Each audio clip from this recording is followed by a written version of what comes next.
आज मंचावर एका व्यक्तीची उणीव भासतीये असं मुंडे म्हणालेत। काय चुकलं काय नाही चुकलं हे न्यायालय बघेल असंही ते म्हणालेत। धनंजय मुंडे म्हणतात कराडची उणीव भासतीये। या संदर्भात काही वेळापूर्वी आम्ही फोनवरून सामाजिक कार्यकर्त्या अंजली दमानिया यांच्याशी बातचीत केली होती। त्यांनी काय प्रतिक्रिया दिली होती ते पाहूयात। म्हणजे मला आता प्रतिक्रिया काय देऊ हेच सुचत नाहीये।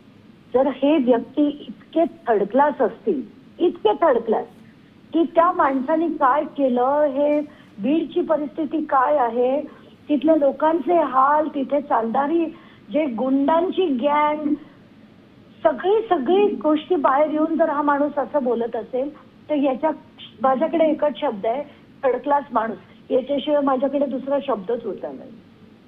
अगदी सत्तेतले आमदार खरं तर आहेत ते, आणि ते जर कधी आरोपी बद्दल त्याची आठवण येते किंवा त्याची उणीव भासते असं म्हणत असतील तर या संपूर्ण खटल्यावर देखील परिणाम होऊ शकतो अशी भीती आहे। नाही, खटल्यावर परिणाम होऊ नये, पण आता तिथे सुद्धा जर आपण बघितलं तिथे सुद्धा आता सध्या तारीख पे तारीखच चाललंय। खरं तर हे फास्ट ट्रॅक करणं गरजेचं होतंय, तिथेही काही होत नाहीये। आणि जर तिथले आमदारच असं बोलायला लागले तर काय बोलू मी अशी परिस्थिती आहे। आणि आता खरंच धक्का बसलाय की उणीव भासते म्हणतात, त्या माणसाला लाज शरम काय आहे की नाही।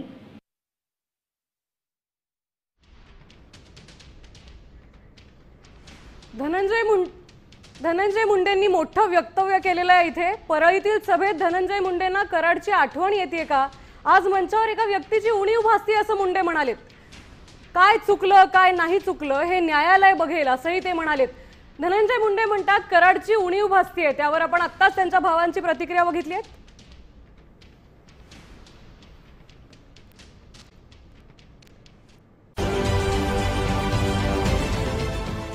देश विदेशातील प्रत्येक घडामोडींचे लाईव्ह अपडेट मिळवण्यासाठी आता साम टीव्हीच्या सर्व सोशल मीडिया प्लॅटफॉर्मला लाईक, फॉलो आणि सबस्क्राईब करा।